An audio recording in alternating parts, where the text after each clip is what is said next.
오늘 우리에게 주시는 주님 말씀은 고린도전서 10장 1절에서 11절 말씀입니다. 고린도전서 10장 1절에서 11절 말씀입니다. 제가 봉독하겠습니다. 형제들아, 나는 너희가 알지 못하기를 원하지 아니하노니 우리 조상들이 다 구름 아래에 있고 바다 가운데로 지나며 모세에게 속하여 다 구름과 바다에서 세례를 받고 다 같은 신령한 음식을 먹으며 다 같은 신령한 음료를 마셨으니 이는 그들을 따르는 신령한 반석으로부터 마셨음에 그 반석은 곧 그리스도시라. 그러나 그들의 다수를 하나님이 기뻐하지 아니하셨으므로 그들이 광야에서 멸망을 받았느니라. 이러한 일은 우리의 본보기가 되어 우리로 하여금 그들이 악을 즐겨한 것 같이 즐겨하는 자가 되지 않게 하려 함이니 그들 가운데 어떤 사람들과 같이 너희는 우상 숭배하는 자가 되지 말라. 기록된 바 백성이 앉아서 먹고 마시며 일어나서 뛰논다 함과 같으니라. 그들 중에 어떤 사람들이 음행하다가 하루에 23,000명이 죽었나니 우리는 그들과 같이 음행하지 말자. 그들 가운데 어떤 사람들이 주를 시험하다가 뱀에게 멸망하였나니 우리는 그들과 같이 시험하지 말자. 그들 가운데 어떤 사람들이 원망하다가 멸망시키는 자에게 멸망하였나니 너희는 그들과 같이 원망하지 말라. 그들에게 일어난 이런 일은 본보기가 되고 또한 말세를 만난 우리를 깨우치기 위하여 기록되었느니라. 아멘. 이 사건이 구원 탈락의 본보기인가? 라는 주제로 오세준 형제님 설교가 있겠습니다.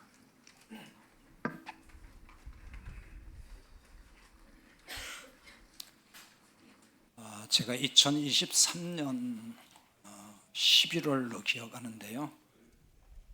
가나안에 못 들어간 이스라엘 백성은 구원 탈락인가? 이런 제목으로 설교한 적이 있습니다. 오늘 설교도 구원 탈락의 문제와 관련이 있습니다. 근데 2023년도에는 히브리서 3장 12절에서 19절의 말씀을 본문으로 해서 그 설교를 했습니다. 오늘은 고린도전서 오늘 본문 읽은 말씀 10장 1절에서 11절의 말씀을 중심으로 설교를 하겠습니다. 이 본문은 다르지만은 2023년도 설교의 내용과 이렇게 크게 다르진 않습니다. 근데 이런 설교를 왜 또 하냐 아마 그런 생각이 들 수 있을 텐데요. 또 하는 이유는 그 구원의 확신에서 자꾸 이렇게 흔들리는 신자들이 있기 때문에 그렇습니다.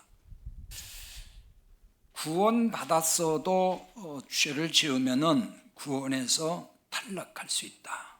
이렇게 가르치고 설교하는 목회자들이 굉장히 많습니다. 이들의 영향을 받는 거죠. 아마 그 집에 가셔가지고 TV를 통해서 설교를 계속 듣는 분도 있을 테고 아니면 유튜브 동영상을 통해서 이런저런 설교를 계속 듣는 분도 있을 거예요.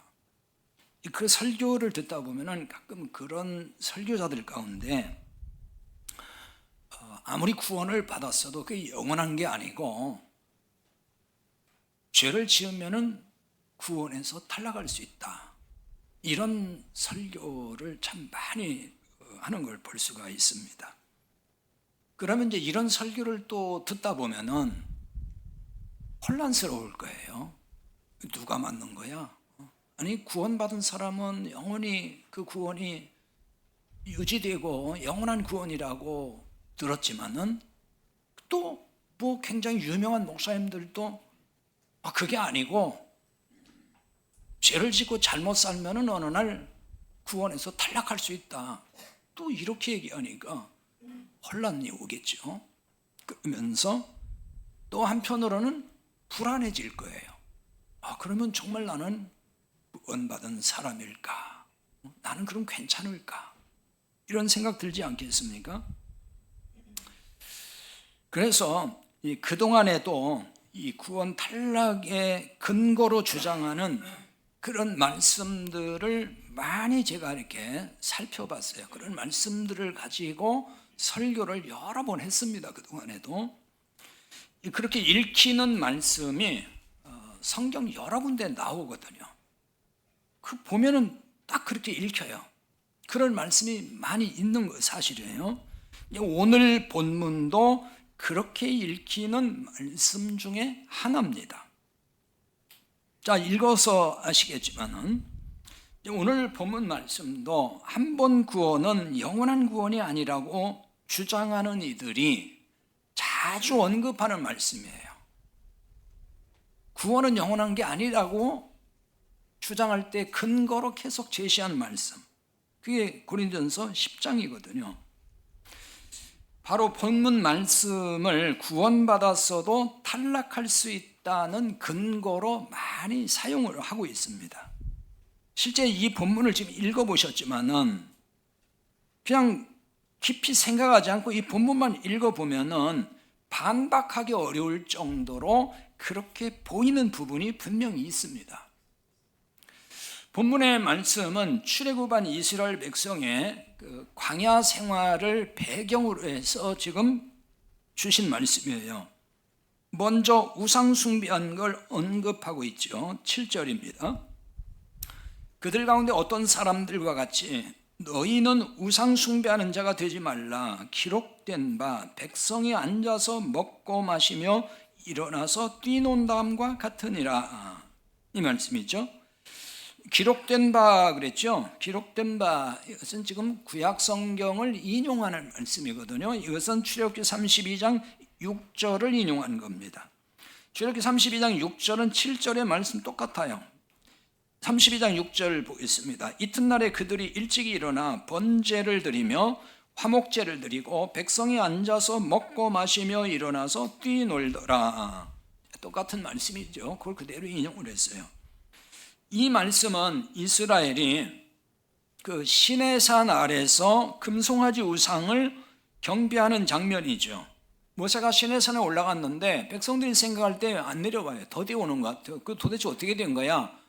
이 백성들이 그 조급증이 생겼어요. 그래서 아론에게 압력을 넣어요.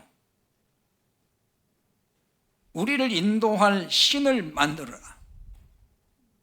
그래서 금붙이를 다 또 걷어가지고 그거 가지고 금송아지 만들잖아요. 그 금송아지 만들어 놓고 거기서 뛰놀면서 지금 경배 의식을 했습니다. 그리고 이제 오늘 8절에 또 본문에 보면은 이스라엘의 음행 사건을 언급합니다. 8절이죠. 그들 중에 어떤 사람들이 음행하다가 하루에 2만 3천 명이 죽었나니 우리는 그들과 같이 음행하지 말자. 이 말씀은 이제 민수기 25장에 나오는 내용입니다.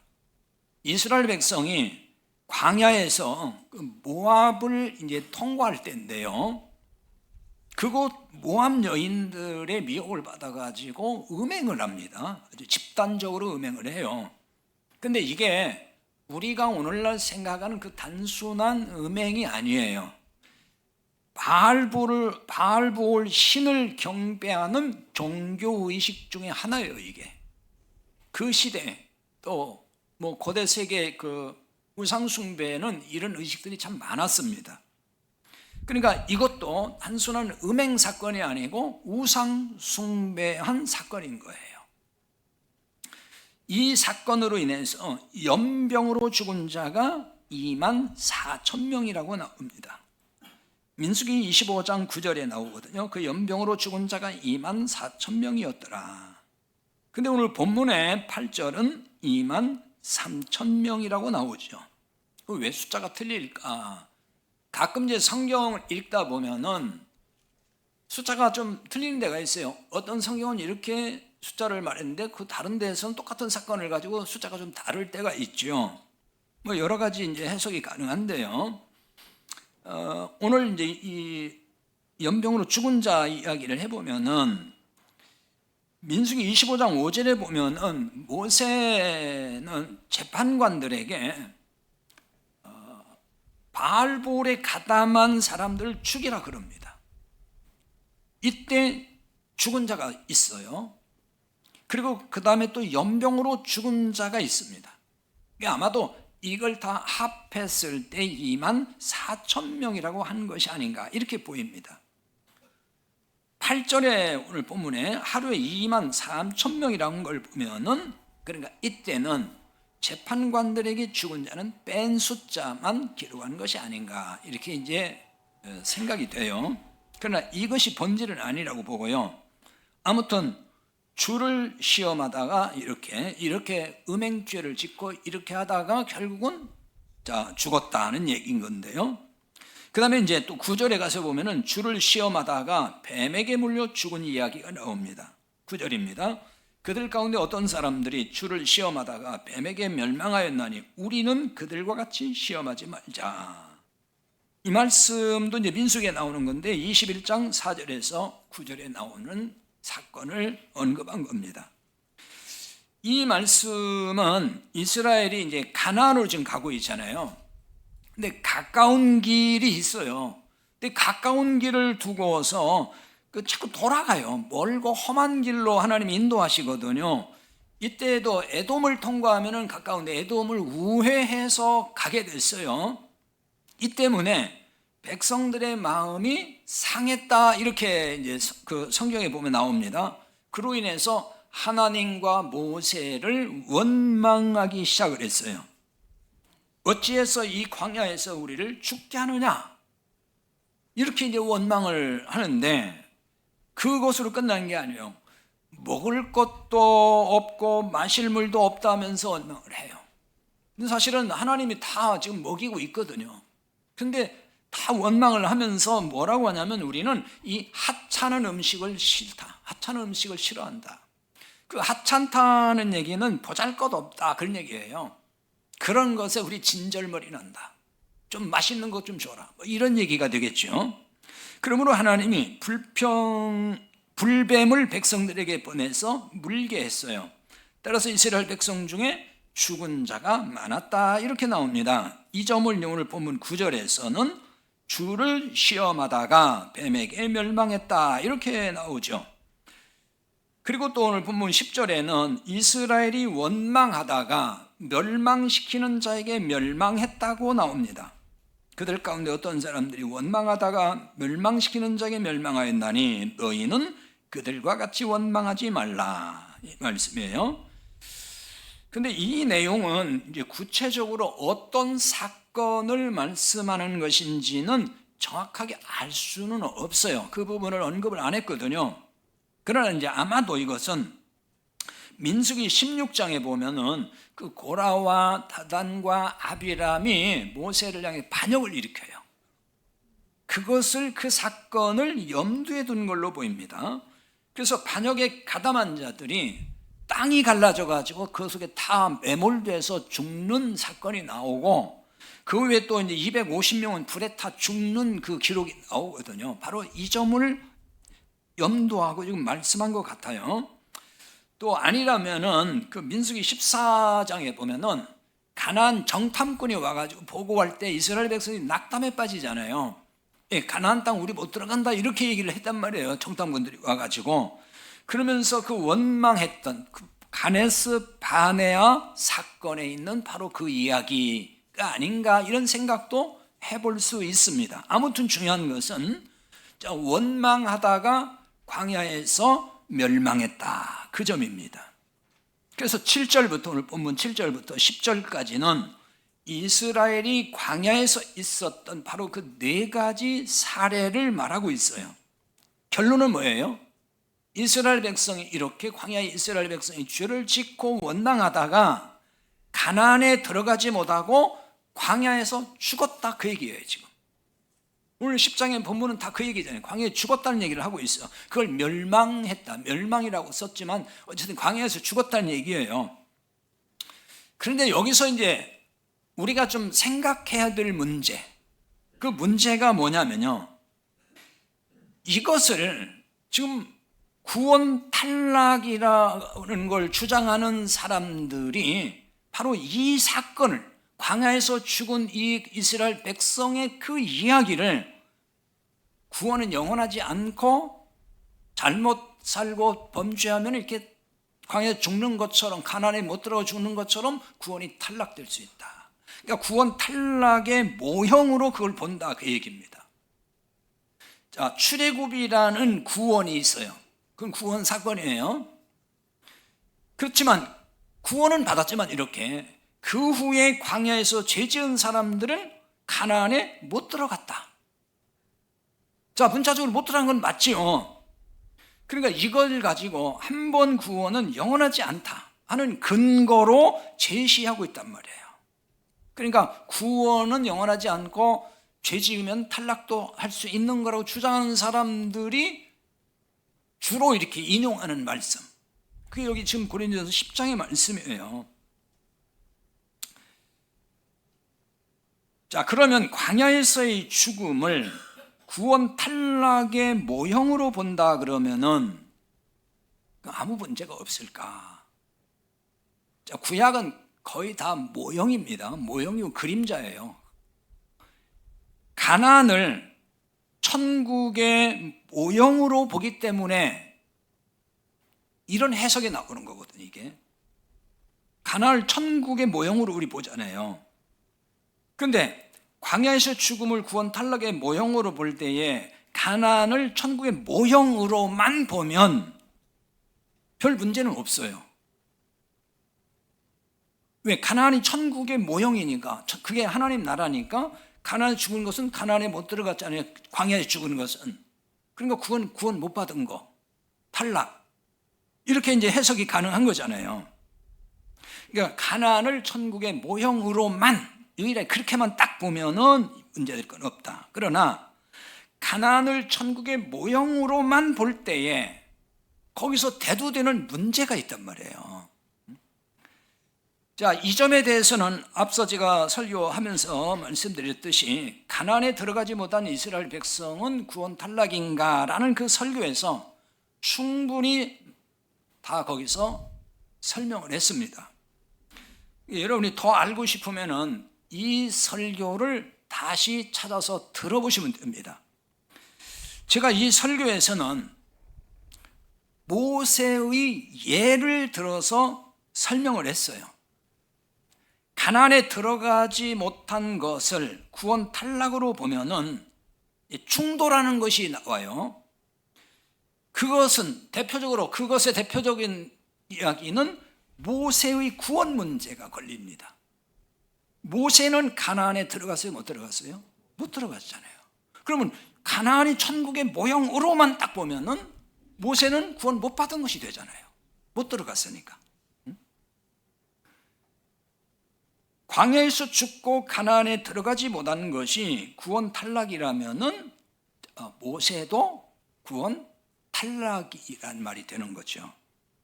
그럼 모세가 구원받지 못했습니까? 그렇게 말할 사람 아무도 없어요. 히브리서 11장 24절 이하에 보면은 모세는 믿음으로 구원받았다고 분명하게 증거하고 있습니다. 그러면 여기서 가나안을 그럼 어떻게 봐야 할 거냐, 가나안을 어떤 모형으로 봐야 될 거냐 하는 질문이 생깁니다. 가나안을 천국의 모형으로 보면은 모세도 구원 탈락했다고 하는 논리가 성립을 해요. 이 때문에 가나안을 천국의 모형으로만 주장하면은 오순에 부딪히는 거예요. 그렇다고 가나안은 천국의 모형이 아니라고 하기도 쉽지 않을 겁니다. 왜냐하면 우리가 너무 오랫동안 가나안을 천국의 모형으로 들었고 그건 하나님 나라 이렇게 인식이 돼 있단 말이에요. 가나안에 들어가는 게 하나님 나라 들어가는 거, 천국 가는 거, 그렇게 이제 배워왔고 들어왔어요. 그러니까 가나안이 천국의 모형으로만 볼 수 없다 이렇게 얘기하면은 일단 뭔가 걸리어요, 자꾸. 그럼 어떻게 보자는 거야? 이렇게 된단 말이죠. 그 동의하기가 어려울 수도 있을 거예요. 그래서 이렇게 이제 상충되는 이 문제를 풀기 위해서 오늘 본문 말씀을 더 좀 살펴봐야 됩니다. 이스라엘 백성의 출애굽을 말씀드렸듯이 이제 구원이라고 하잖아요. 그건 구원 사건이에요. 근데 결정적으로 6월절 어린 양의 피로 출애굽을 하게 되었기 때문에 그런 거죠. 그래서 이 사건은 어린 양으로 오신 그리스도의 피로 구원받는 것을 모형한 거예요. 구약은 다 모형이라고 그랬잖아요. 그걸 모형으로 보여준 거라고요. 그래서 고린도전서 5장 7절 이하 하반절에 보면은 우리의 유월절 양 곧 그리스도께서 희생되셨느니라 이렇게 말씀해요. 그리스도를 유월절 어린 양으로 비유해서 말씀하잖아요. 그 유월절 어린 양은 그리스도를 말하고 그 피는 그리스도의 피를 지금 보여주고 있는 거죠. 이 구원 사건을 이제 좀 더 구체적으로 설명한 것이 본문의 1절에서 4절입니다. 바울은 여기서 이 출애굽 사건을 신학적으로 해석을 해요. 일종의 이건 해석이거든요. 그래서 이스라엘이 구름 기둥의 인도를 받아서 홍해를 건넌 것을 세례의 모형으로 지금 제시하고 있습니다. 2절이 그 말씀이죠. 모세에게 속하여 다 구름과 바다에서 세례를 받고, 모세에게 속했다 이 말은요, 속하여 이 말은 안으로 그런 뜻이에요. 이 말이 성경에 많이 나오는 단어입니다. 전치사입니다. 안으로 들어간다. 그래서 이 말을 쓸 때는 연합이라는 뜻이에요. 합하여 혹은 연합하여. 그러니까 모세에게 속했다는 말은 모세와 연합하여 다 구름과 바다에서 세례를 받았다 이 얘기예요. 그럼 세례를 받았다 하는 얘기는 우리가 교회에서 일상 받는 그 세례가 아니고요. 물론 그 세례의 의미, 그 세례라는 말에는 그 의미지만 우리는 보통 그냥 이렇게 세례 받는 거 그것만 생각하는데, 이 세례의 뜻은 멸망시킨다 그런 뜻이에요. 죽음을 말하는 거예요. 죽고 사는 거. 그 더 세세한 얘기는 제가 하지 않아요, 지금 시간 때문에. 그래서 모세와 연합했다 그랬죠. 그럼 모세와 연합해서 홍해에서 죽고 지금 다시 살았다는 얘기예요. 그 홍해에서 세례받았다, 구름과 바다에서 세례받았다는 얘기는 홍해에서 죽고 다시 살았다 그 얘기입니다. 그러니까 홍해에 들어갔다는 걸 뭘로 지금 비유하냐면 죽음으로 말하는 거예요. 바닷물이 갈라져 들어갔잖아요. 그러나 바닷속에 들어갔다는 건 이미 죽었다는 것으로 간주하자 그 얘기고, 그 다음 남았잖아요. 이제 물이 다 합쳐졌어요. 그리고 그건 다시 살았다, 부활을 말하는 거예요. 이것을 사도 바울은 이제 그 사건을 가지고 신약에서 말씀을 한다고요. 그리스도와 연합하여 세례받았다 이렇게 말씀해요. 그게 로마서 6장 3절이에요. 로마서 6장 3절에 무릇 그리스도 예수와 합하여 세례를 받은 우리는 그의 죽으심과 합하여 세례를 받은 줄을 알지 못하느냐, 바로 이 말씀이에요. 여기 세례가 지금 말씀드렸듯이 죽음을 말하는 거예요. 물속에 수장시키는 거, 그래서 장사 지낸다 그 말이에요. 그리고 다시 이제 올라올 때 사는 거. 침례 받으신 분들 있죠? 침례는 물속에 담궜다가 일으킨단 말이에요. 그러니까 물속에 담그는 건 죽음을 말하고 일으키는 건 다시 살았다는 얘기예요. 그래서 이것을 바울은 그리스도와 함께 죽고 그리스도와 함께 세례받은 것이라고 해석을 하고 있단 말이에요.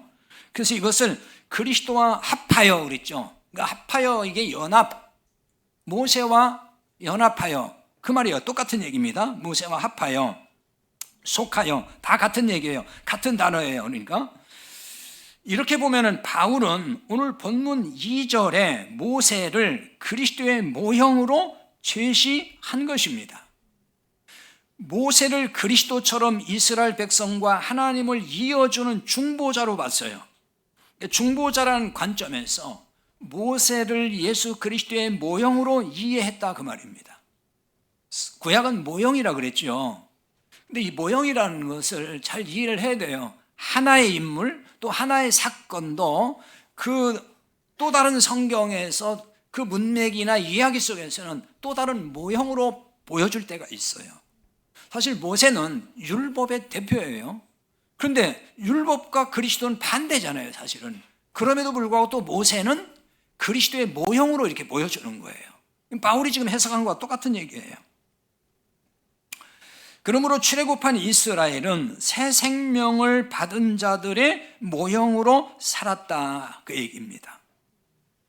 출애굽에서 이제는 홍해에 죽고 살았어요. 완전히 새로운 사람으로 다시 태어난 그 사건은 새 생명 얻고 새로 살아가는 사람들의 그 모형, 이걸 보여준다는 겁니다. 그래서 이제 로마서 6장 4절에서는 바로 그 점을 말씀을 해요. 그러므로 우리가 그의 죽으심과 합하여 세례를 받음으로 그와 함께 장사되었나니 이는 아버지의 영광으로 말미암아 그리스도를 죽은 자 가운데서 살리심과 같이 우리로 또한 새 생명 가운데서 행하게 하려 함이라. 바로 이 말씀이에요. 그의 죽으심과 합하여 세례를 받음으로, 자, 앞에 설명 다 했으니까요.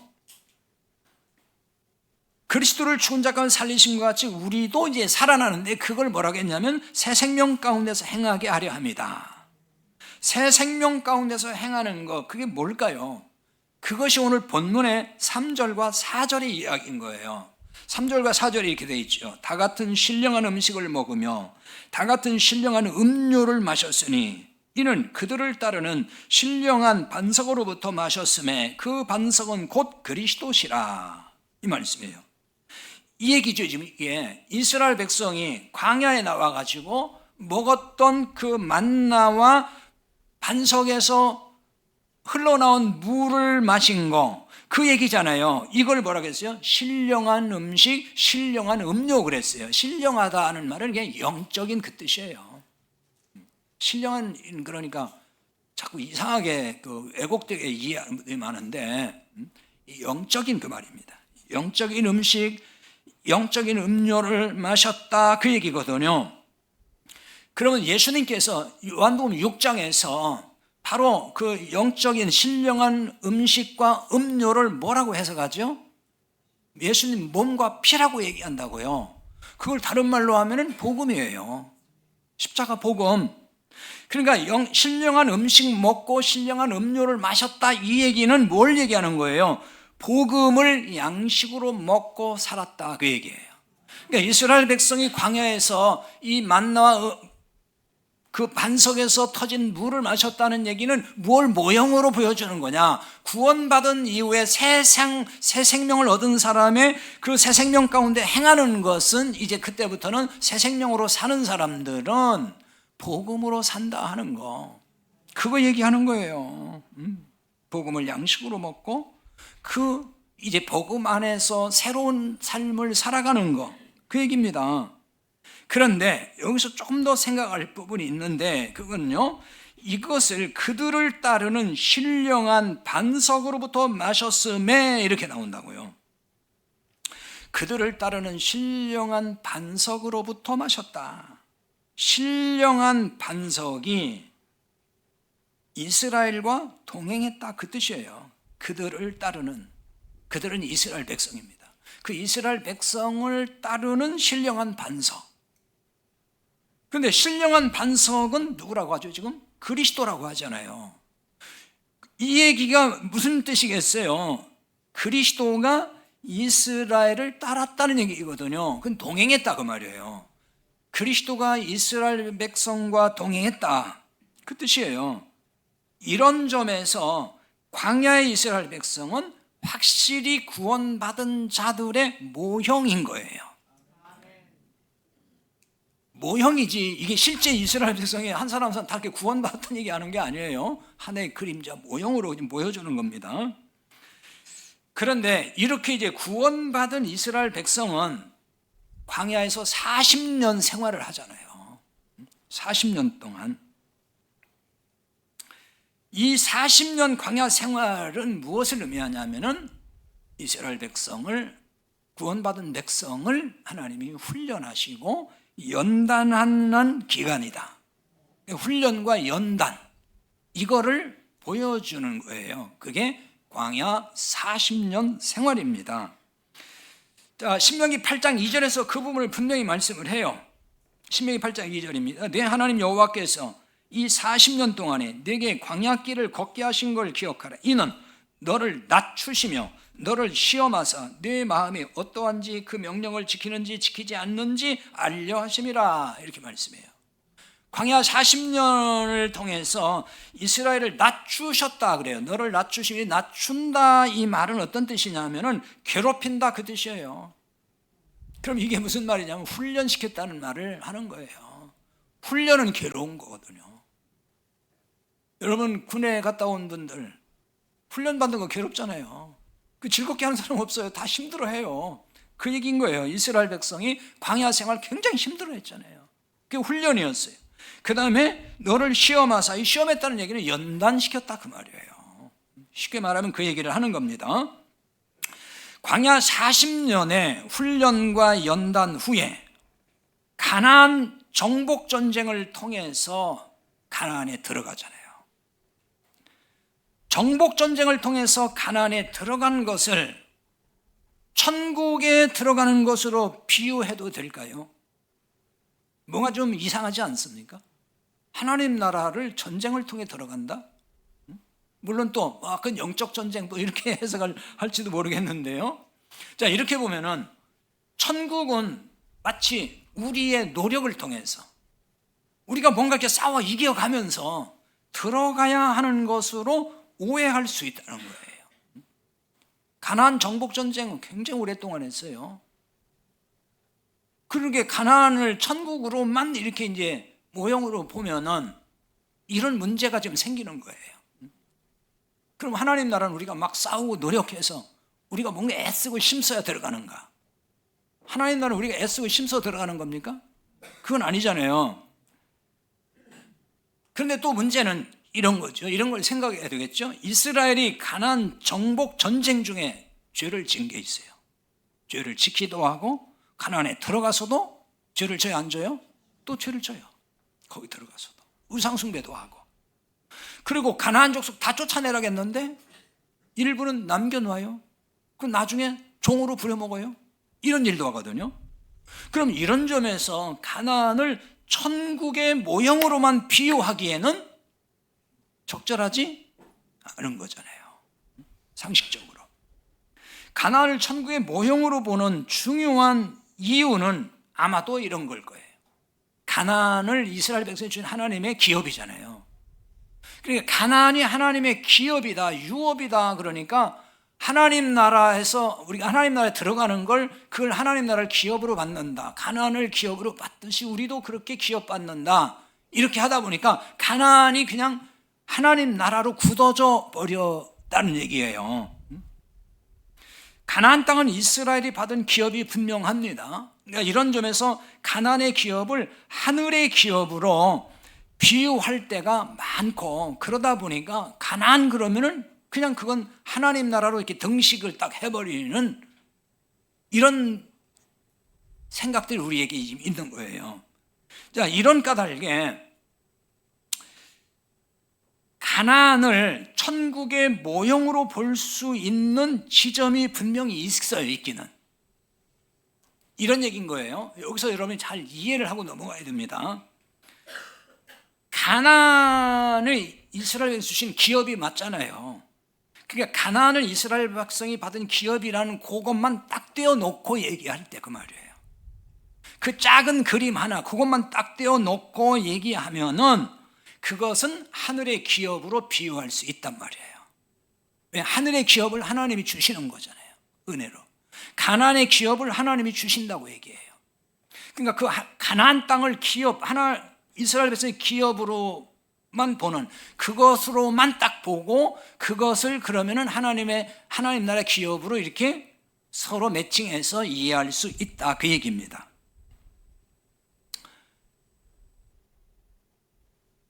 하지만 출애굽이라고 하는 그 큰 사건부터 그다음에 그로 인해서 이제 광야 생활이 이어지잖아요. 그리고 나서 가나안에 들어가는 그 큰 그림으로 보면, 그러니까 전부 연결해가지고 그 큰 그림으로 보면은 가나안을 천국으로만 모형으로 보기에는 적절하지 않다 그 얘기예요. 그러니까 출애굽, 광야 생활, 가나안이라는 이 큰 그림에서 그럼 이거를 어떻게 보는 것이 좋을까요? 일단 출애굽은 구원입니다. 그럼 구원, 이스라엘 백성이 광야 40년은 구원받은 사람들의 훈련과 연단의 과정이에요. 자, 앞서 설명드렸습니다. 그러므로 가나안 정복 전쟁은 훈련받은 성도들이 세상을 복음으로 정복하는 영적 전쟁으로 봐야 된다 그 얘기예요. 가나안을 하나의 천국의 모형으로만 보면 안 되고 가나안을 어떻게 해요? 세상으로 보는 거예요. 세상. 훈련받은 하나님의 백성이 그리스도의 군사들이 들어가서 복음으로 정복해 나가는 세상을 복음화시키는 그것의 모형으로 봐야 된다 그 얘기입니다. 자, 이렇게 보면은 광야에서 죽은 사람은 구원 탈락이 아니라는 말이 성립이 되죠. 그럼 구원 탈락이 아니잖아요. 왜? 이건 정복해야 될 세상이니까. 구원 탈락이 아니라면 그럼 무엇으로 봐야 될까요? 하나님의 징계로 봐야 된다는 것입니다. 그게 적절하다는 거예요. 자, 여기서 모세가 가나안에 못 들어간 것도 징계로 봐야 하느냐는 의문이 들 수가 있어요. 그럼 가나안에 못 들어간 사람들은 다 징계. 그러면은 모세도 가나안에 못 들어갔으니까 징계받아서 그런 거냐? 모세의 경우는 그런 것이 아닙니다. 그 점을 여기서는 설명을 제가 안 할 거예요. 시간이 많이 가요. 그래서 이 문제를 잘 알고 싶으면은 2023년도 11월 중에 그때도 모세는 왜 가나안에 들어가지 못했을까? 이런 제목으로 제가 설교해 놓은 게 있어요. 그 영상이 있으니까 그걸 여러분이 또 한번 들어보세요. 그러면 정확히 이해할 수 있습니다. 신명기 8장 5절에서 6절에 보면은 이렇게 말씀합니다. 너는 사람이 그 아들을 징계함 같이 네 하나님 여호와께서 너를 징계하시는 줄 마음에 생각하고 네 하나님 여호와의 명령을 지켜 그의 길을 따라가며 그를 경외할지니라. 자, 신명기 이런 말씀이 있어요. 신명기에서는 모세가 좀 저 요단 건너편에 가나안이 보이는 모압 평지에 있을 때 이스라엘 백성을 다 모아놓고 그동안 받았던 율법을 해석을 해서 적용할 수 있도록 설교한 내용이 신명기예요. 그러니까 가나안에 들어가서 이제 살아야 될 백성들이니까 이렇게 살아야 된다. 그걸 가르치고 있는 거거든요. 그 가르치는 말씀 가운데 신명기 8장 5절 6절에서 보면은 지금 뭘 언급했어요? 하나님의 징계를 언급하고 있어요. 하나님의 징계가 있다. 징계받지 않도록 하나님의 명령을 지키고 하나님을 경외해야 된다. 그 얘기를 하고 있어요.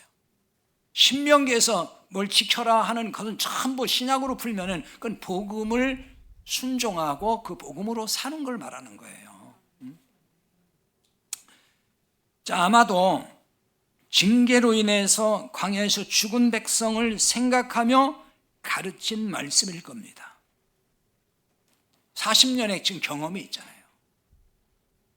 이 백성들이 이제 다시 가나안에 들어가야 돼요. 징계받지 않은 백성인 거예요, 지금. 근데 가나안에 들어가서 광야에서 징계받은 백성처럼 또 하면은 당신도 징계받을 수 있다. 그러니까 이런 징계받지 않도록 이렇게 살아라. 그 얘기를 하는 거란 말이에요. 광야에서 징계로 죽은 백성들처럼 가나안에 들어가서도 불순종하고 원망하지 말라 그 얘기예요. 그러니까 신명기의 이 말씀은 광야에서의 죽음이 징계였다 하는 점을 그대로 적시하거나 또는 암시하고 있다고 보는 거예요. 바울은 고린도 교회 이 역사적 사실을 통해서 가르치고 있는 겁니다. 지금 이 말씀은 고린도 교회 보낸 편지의 일부잖아요. 고린도 교회 여러 가지 문제가 많았어요. 그래서 여기 고린도전서 10장과 11장은 광야의 이스라엘을 배경으로 해서 고린도 교회에 하시는 말씀이에요. 그 시대에 이런 말씀이 고린도 교회에 필요했던 거예요. 그러니까 오늘날은 현대교회에 주시는 말씀이에요. 우리 모두에게 주시는 말씀인 거죠. 근데 고린도전서 11장 30절에서 32절에 보면 이런 말씀이 나옵니다. 그러므로 너희 중에 약한 자와 병든 자가 많고 잠자는 자도 적지 아니하니 우리가 우리를 살폈으면 판단을 받지 아니하려니와 우리가 판단을 받는 것은 주께 징계받는 것이니 이는 우리로 세상과 함께 정죄함을 받지 않게 하려 하심이라. 이 말씀인데요, 고린도 교회 신자 중에 심각한 죄를 지어서 주님의 몸과 피를 욕되게 한 일이 있어요. 공동체를 굉장히 훼손시키는, 그 구체적인 이야기는 하지 않을게요. 고린도전서 그거 쭉 읽어보세요. 다 나와 있습니다. 그러니까 이 얘기인 거예요. 지금 고린도전서 11장 30절에서 32절의 말씀은 이 심각한 이런 죄를, 주의 몸과 피를 욕되게 하는 이런 죄를 졌기 때문에 하나님이 이들을 징계하셨다, 그 얘기예요. 그래서 여기 약한 자와 병든 자가 많고 잠자는 자도 적지 않다, 이런 얘기를 하는 거예요. 그러니까 그 징계받은 내용을 말하는 겁니다. 약한 자도 있고 병든 자도 있고 잠자는 자도 적지 않다. 그럼 여기 약한 자와 병든 자는 사실 동의 개념이에요. 약한 자도 병이 들어 약했다는 뜻이거든요. 그 다음에 또 병들었다, 그러니까 같은 얘기가 되는 거예요. 그 다음에는 잠자는 자도 적지 않았다. 이 잠잔다는 얘기는 죽은 자를 말하는 겁니다. 성경에서는 죽은 자를 잠잔다고 비유할 때가 많습니다. 이렇게 징계하신 이유가 지금 무엇이라는 걸까요? 세상과 함께 정죄받지 않게 하려는 것이다, 이렇게 말씀을 해요. 세상 사람에게는 하나님의 징계가 있을까요, 없을까요? 징계가 있어요, 없어요? 세상 사람. 세상 사람은 없어요. 왜 없죠? 그렇죠. 안 믿고 하나님 자식이 아니니까. 히브리서 12장 8절에 보면은 징계가 없는 건 사생자고 참 아들이 아니다, 이렇게 말씀한다고요. 그러니까 세상 사람은 없는 거예요.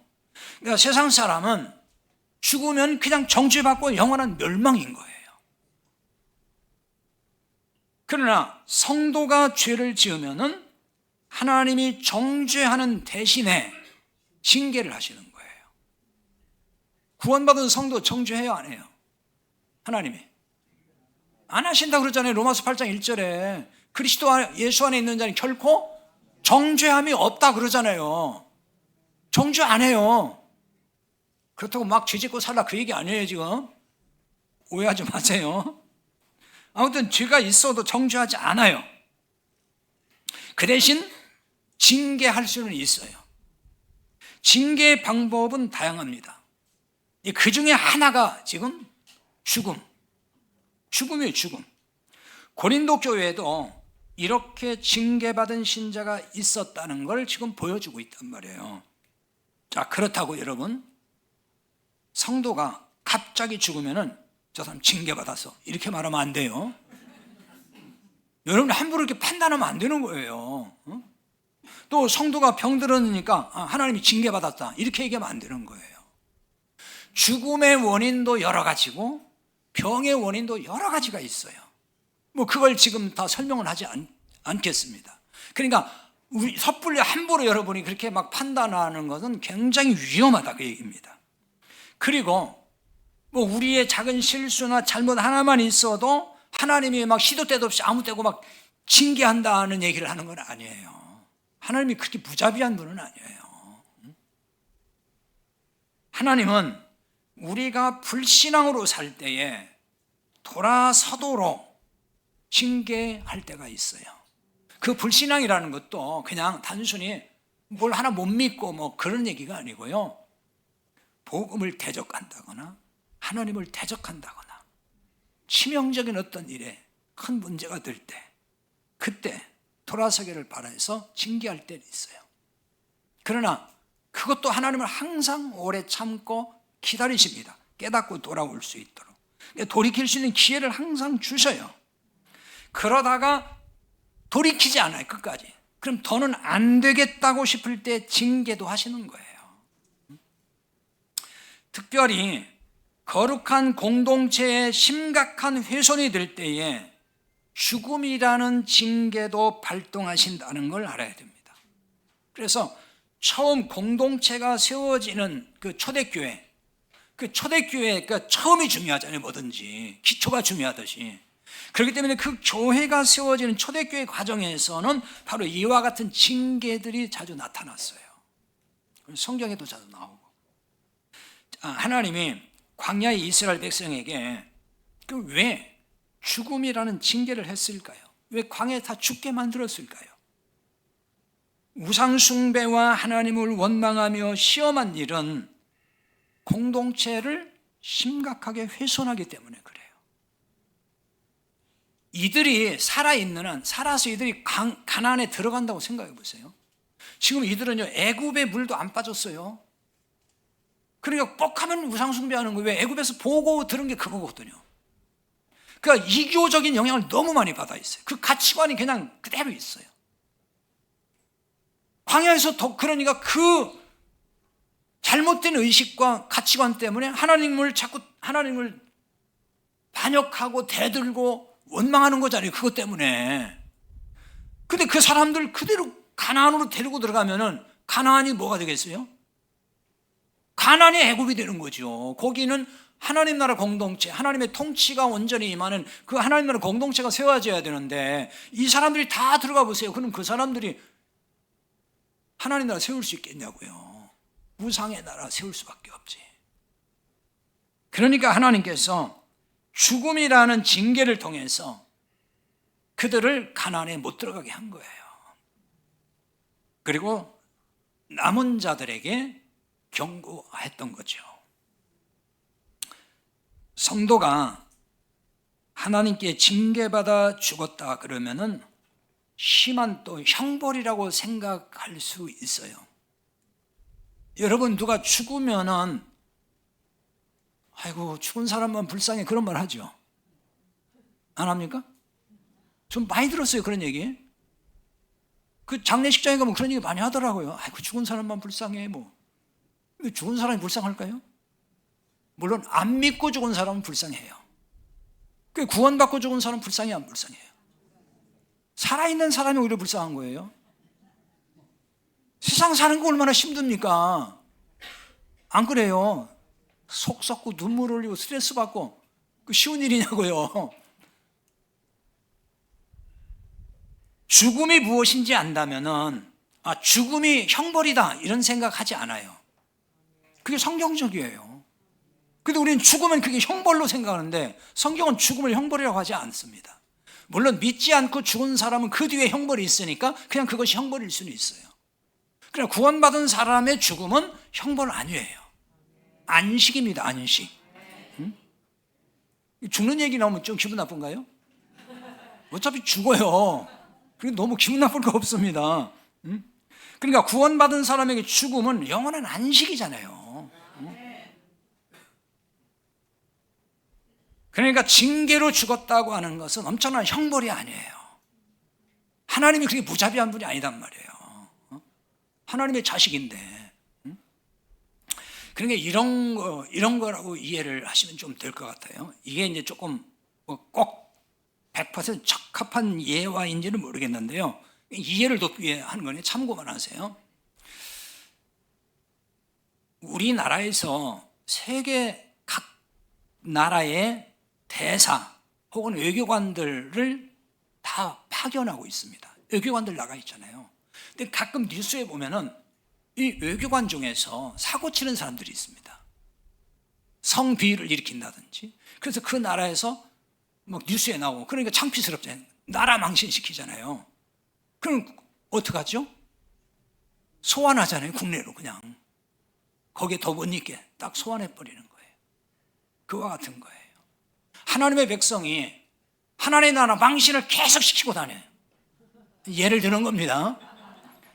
그러니까 하나님 볼 때 이거 도저히 안 되겠어 이거. 그러면 안 되겠어. 본국으로 두라. 그게 죽음이다 그 말입니다. 본국이 어디예요? 하나님 나라 본국이잖아요. 우리 나그네로 살잖아요 지금. 자, 이게 정확한 이해인지는 모르겠지만은 그렇게 이해하면은 성도의 죽음의 징계라고 하는 거는 그런 의미겠구나 하면은 하나님은 그렇게 무자비한 분이 아니다 하는 것을 알 수가 있을 겁니다. 그러니까 성도의 죽음은 영원한 안식으로 들어가는 것이기 때문에 형벌이 아닙니다. 반면에 구원받지 못하고 죽으면 영원한 형벌이라서 이건 정말 끔찍한 것입니다. 자, 다시 이제 정리해 봅시다. 광야에서 죽은 이스라엘 백성을 구원 탈락의 모형으로 보기에는 무리가 있다는 얘기예요. 그러니까 징계로 보는 점이 하나님의 구원 언약 관점에서 자연스럽습니다. 이게. 왜냐하면 하나님이 구원하신 자녀를 끝까지 포기하지 않으시거든요. 이게 하나님의 구원 언약이에요. 뭐 조금 잘못했다고 해서 탈락 이거 없어요. 이런 거 아니에요. 그럼 하나님이 얼마나 변덕스러운 분이냐고요. 이사야 49장 15절 16절에 보면은 여인이 그 자식을 잊고 버릴지는 몰라도 하나님은 절대로 잊지 않으신다. 영원히 잊지 않는다 그러잖아요. 하나님의 백성을 손바닥에 새겼다고 말씀을 해요. 왜냐하면 이스라엘 백성들이 포로 생활하면서 하나님 우리 버렸구나 이렇게 자꾸 말을 하고 불평하니까 주신 말씀이 그거예요. 버린 게 아니다. 너희들은 징계받는 거지 내가 너희를 버리지 않아. 끝까지 하나님 붙들고 한다는 거예요. 마태오 28장 20절에도 예수님 제자들이 그러잖아요. 내가 세상 끝날까지 너희와 영원히 함께 하리라. 하나님은 구원받은 하나님의 자식들을 끝까지 붙들고 가셔요. 징계를 해서라도 붙들고 가신다고 말이에요. 자, 이렇게 광야의 이런 사건들을 왜 성경에 지금 기록했다는 거죠? 11절입니다. 그들에게 일어난 이런 일은 본보기가 되고 또한 말세를 만난 우리를 깨우치기 위하여 기록되었느니라. 이렇게 말씀해요. 광야에서 불순종한 이스라엘과 같이 되지 말라고 본보기를 삼았다는 얘기예요. 여기 본보기라는 말은 흔적 그런 얘기거든요. 자국 났을 때 자국. 근데 지난 개역 성경은 거울이라고 번역을 했어요. 이번에 우리 개정 성경은 본보기라고 번역을 했는데요. 그러니까 이스라엘의 그 실패 교훈, 광야에서 그들이 넘어졌잖아요. 실패 그 교훈을 우리 마음에 흔적으로 만들어 놔라. 자국을 여기다 만들어라 그 얘기입니다. 그 왜 그러겠어요? 잊지 말라 그 얘기죠. 마음에. 그 사건을 교훈 삼아라. 타산지석. 그렇게 해서 이런 죄를 짓지 않고 살도록 해라. 그 말씀인 거예요. 근데 여기 또 뭐라고 했냐면 말세를 만난 우리를 깨우치기 위하여 기록되었느니라 그렇게 말씀해요. 말세를 만났다 그랬거든요. 여기 말세 할 때에 이 말은 복수형으로 사실 써 있어요. 이게 끝이란 뜻이거든요. 마지막 끝, 종결. 복수형입니다. 그럼 이게 무슨 뜻이냐? 그냥 쉽게 설명드릴게요. 종말이 이미 와 있다 그런 얘기를 하는 거예요. 종말들. 그러니까 모든 종말 그런 얘기겠죠. 그러니까 누구에게나 종말이 와 있다. 바로 이렇게 종말적 의식으로 오늘 하루하루를 살아야 한다 그 얘기를 하는 겁니다. 자, 우리에게 종말 의식이 있다 그러면 함부로 살겠냐고요. 함부로 살겠습니까? 아이 뭐 징계받고 뭐 그냥 하나님 나라 가면 되죠 뭐. 그럴 거예요? 자, 우리는 광야라는 세상에 있어요 지금. 여기서 훈련받는 성도도 있고 연단받는 그 성도가 있을 겁니다. 근데 그 시기, 그 기간은 굉장히 힘들고 불편하고 고통스럽고 낙심도 되고 그럴 때가 있다고요. 그러나 그 기간 훈련과 연단의 시기를 걷고 있다 그러면은 원망하지 말고 잘 견디고 참아내고 그 과정을 잘 통과하라는 거예요. 왜 그러겠습니까? 훈련과 연단을 잘 받아서 통과를 해야만이 영적으로 강한 그리스도의 군사가 될 수 있기 때문에 그런 거예요. 강한 그리스도의 군사가 될 때에 영적 싸움에서도 승리하는 기쁨을 누릴 수가 있다고요. 영적 싸움이 뭐예요? 복음 전하는 거예요. 그게 영적 싸움이에요. 이것은 이 시대의 가나안 정복과도 같은 것입니다. 세상 속에서 우리가 복음으로 영적 싸움을 통해서 정복해 나가는 하나님 나라를 확장해 나가는 이런 일을 통해서 수많은 생명을 살리고 그것이 여러분에게 기쁨이 되고 감사가 되는 이런 삶이 되기를 바랍니다. 같이 기도하겠습니다.